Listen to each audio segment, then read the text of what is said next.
Hello, boys and girls. I would like to read chapter 9 of Winnie the Pooh. And in this one, Piglet is entirely surrounded by water. It rained and rained and rained. Piglet told himself that never in all his life, and he was goodness knows how old, 3 was it, or 4, never had he seen so much rain. Days and days and days. If only, he thought, as he looked out the window, I had been in Pooh's house or Christopher Robin's house. Then I should have had company all this time, instead of being here all alone with nothing to do except wonder when it will stop. And he imagined himself with Pooh saying, "Did you ever see such rain, Pooh?" And Pooh saying, "Isn't it awful?" And Piglet saying, "I wonder how it is over Christopher Robin's way." And Pooh saying, "I should think poor old Rabbit is about flooded out by this time." It would have been jolly to talk like this, and really it wasn't much good having anything exciting like floods if you couldn't share them with somebody. For it was rather exciting. The little dry ditches in which Piglet had nosed about so often had become streams. The little streams across which he had splashed were rivers, and the river between whose steep banks they had played so happily had sprawled out of its own bed and was taking up so much room everywhere that Piglet was beginning to wonder whether it would be coming into his bed soon. "It's a little anxious," he said to himself, "to be a very small animal entirely surrounded by water." Christopher Robin and Pooh could escape by climbing trees, and Kanga could escape by jumping, and Rabbit could escape by burrowing, and Owl could escape by flying, and Eeyore could escape by making a loud noise until rescued. And here am I, surrounded by water, and I can't do anything. There's Pooh, he thought to himself. Pooh hasn't much brain, but he never comes to any harm. He does silly things, and they turn out all right. There's Owl. Owl hasn't exactly got brain, but he knows things. He would know the right thing to do when surrounded by water. There's Rabbit. He hasn't learned in books, but he can always think of a clever plan. There's Kanga. She isn't clever, Kanga isn't, but she would be so anxious about Roo that she would do a good thing to do without thinking about it. And then there's Eeyore. And Eeyore is so miserable anyhow that he wouldn't mind about this. But I wonder what Christopher Robin would do. Then suddenly he remembered a story which Christopher Robin had told him about a man on a desert island who had written something in a bottle and thrown it into the sea. And Piglet thought if he wrote something in a bottle and threw it into the water, perhaps somebody would come and rescue him. He left the window and began to search his house, all of it that wasn't underwater. And at last he found a pencil and a small piece of dry paper and a bottle with a cork in it. All he wrote was on one side of the paper, "Help, Piglet, me." And on the other side, it's "Me, Piglet, help, help." Here's a picture of Piglet surrounded by water. Then he put the paper in the bottle, and he corked the bottle up as tightly as he could, and he leant out of his window as far as he could lean without falling in, and he threw the bottle as far as he could throw. Splash! And in a little while it bobbed up again on the water, and he watched it floating slowly away in the distance, until his eyes ached with looking. And sometimes he thought it was the bottle, and sometimes he thought it was just a ripple on the water which he was following. And then suddenly he knew that he would never see it again and that he had done all that he could do to save himself. So now he thought, somebody else will have to do something. And I hope they will do it soon, because if they don't, I shall have to swim, which I can't, so I hope they do it soon. And then he gave a very long sigh and said, I wish Pooh were here. It's so much more friendly with two. When the rain began, Pooh was asleep. It rained, and it rained, and it rained, and he slept, and slept, and he slept. He had had a tiring day. You remember how he discovered the North Pole? Well, he was so proud of that he asked Christopher Robin if there were any other poles such as a bear of little brain might discover. There's a South Pole, said Christopher Robin, and I expect there's an East Pole and a West Pole, though people don't like talking about them. Pooh was very excited when he heard this, and suggested that they should have an expedition to discover the East Pole. But Christopher Robin had thought of something else to do with Kanga, so Pooh went out to discover the East Pole by himself. Whether he discovered it or not, I forget, but he was so tired when he got home that in the very middle of his supper, after he had been eating for a little more than half an hour, he fell asleep in his chair and slept and slept and slept. Then suddenly he was dreaming. He was at the East Pole, and it was very cold. And it was a very cold pole with the coldest sort of snow and ice all over it. He had found a beehive to sleep in, but there wasn't any room for his legs, so he had left them outside.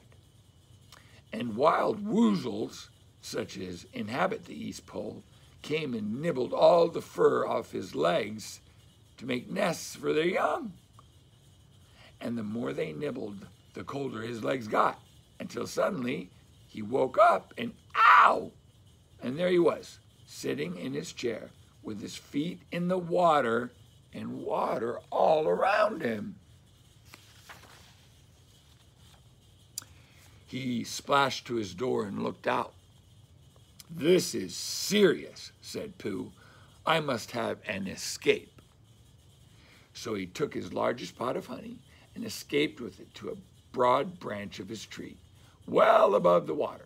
And then he climbed down again and escaped with another pot. And when the whole escape was finished, there was Pooh sitting on his branch, dangling his legs, and there beside him were 10 pots of honey.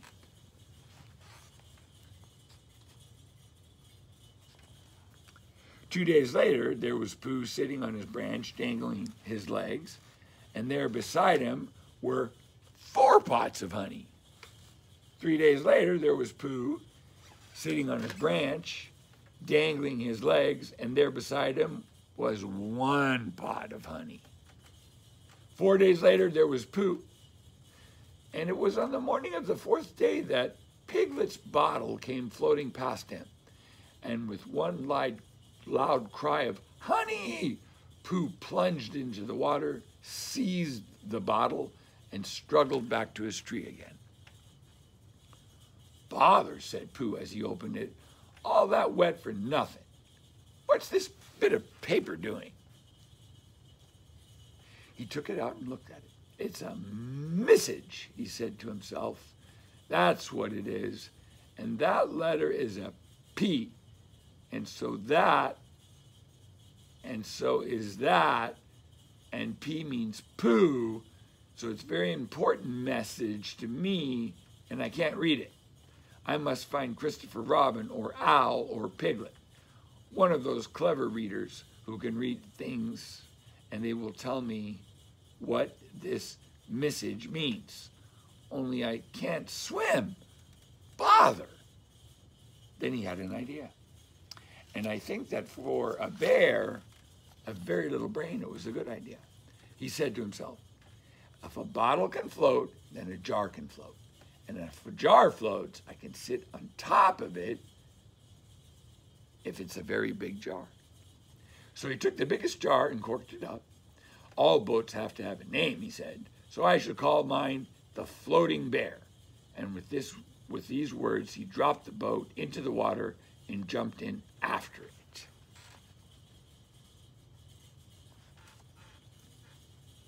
For a little while, Pooh and the Floating Bear were uncertain as to which one of them was meant to be on the top. But after trying one or two different positions, they settled down with the Floating Bear underneath and Pooh triumphantly astride it, paddling vigorously with his feet. Christopher Robin lived at the very top of the forest. It rained and it rained and it rained, but the water couldn't come up to his house.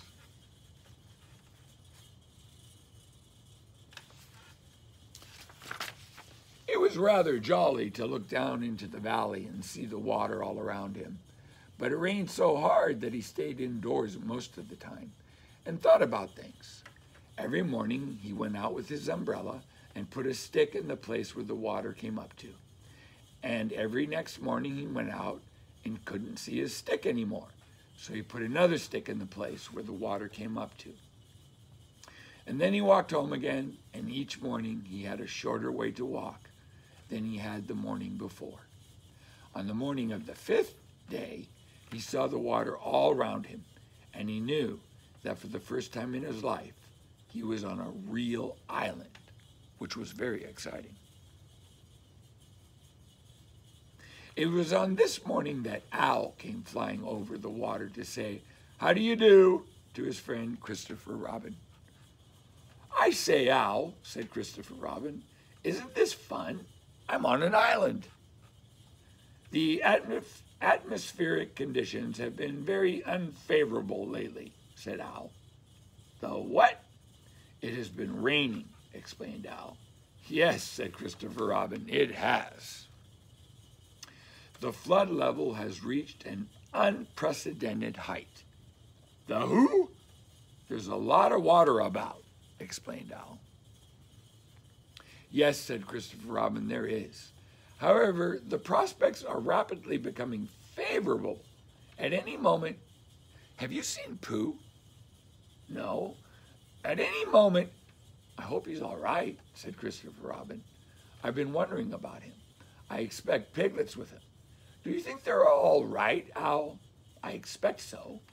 You see, at any moment—" "Do go and see, Owl, because Pooh hasn't got very much brain, and he might do something silly. And I do love him so, Owl. Do you see, Owl?" "That's all right," said Owl. "I'll go. Back directly." And he flew off. In a little while, he was back again. "Pooh isn't there," he said. "Not there? He's been there. He's been sitting on a branch of his tree outside his house with 9 pots of honey. But he isn't there now."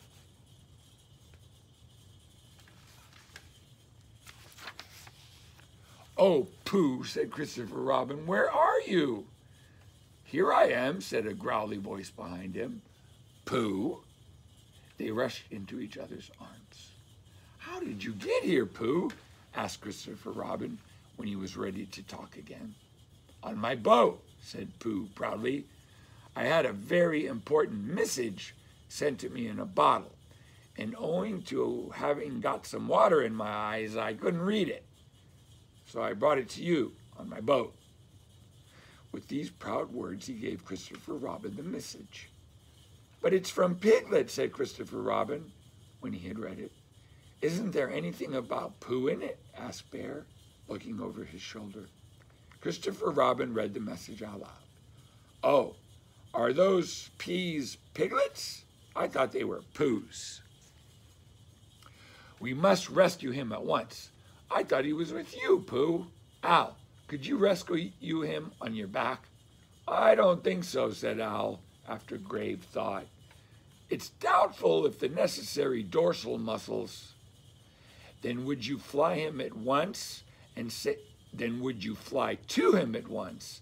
say that rescue is coming? And Pooh and I will think of a rescue and come as quick as ever." "Oh, don't talk, Owl. Go on quick. and still thinking of something to say, Owl flew off. "Now then, Pooh," said Christopher Robin, "where's your boat?" "I ought to say," explained Pooh as they walked down to the shore of the island, "that it isn't just an ordinary sort of boat. Sometimes it's a boat, and sometimes it's more of an accident.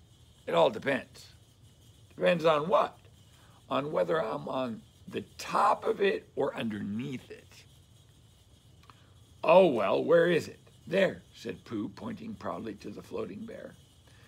It wasn't what Christopher Robin expected, and the more he looked at it, the more he thought what a brave and clever bear Pooh was. And the more Christopher Robin thought about this, the more Pooh looked modestly down his nose and tried to pretend he wasn't. "But it's too small for the two of us," said Christopher Robin sadly. "Three of us with Piglet. That makes it smaller still. Oh, Pooh Bear, what shall we do?" And then this bear, Pooh Bear, Winnie the Pooh, FOP, Friend of Piglets, RC, Rabbit's Companion, PD, Pole Discoverer, EC and TF, Eeyore's Comforter, and Tail Finder.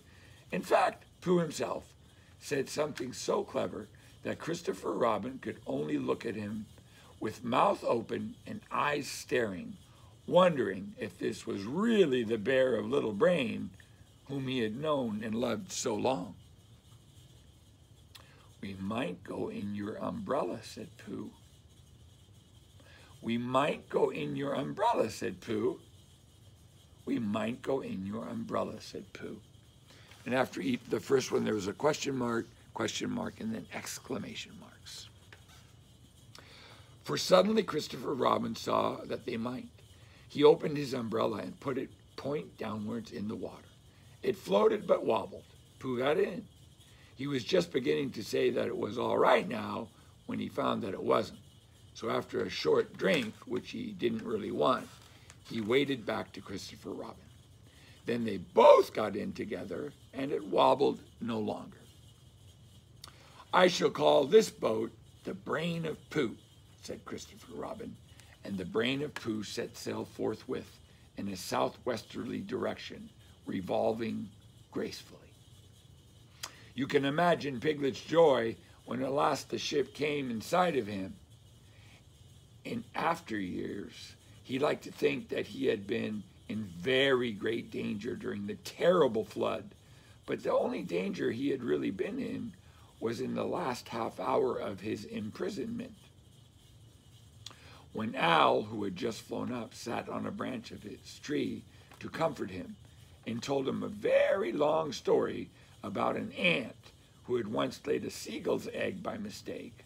And the story went on and on, rather like this sentence, until Piglet, who was listening out of his window without much hope, went to sleep quietly and naturally, slipping slowly out of the window toward the water until he was only hanging on by his toes, at which moment, luckily, a sudden loud squawk from Owl, which was really part of the story, being what his aunt said, woke the Piglet up and just gave him time to jerk himself back into safety and say, "How interesting."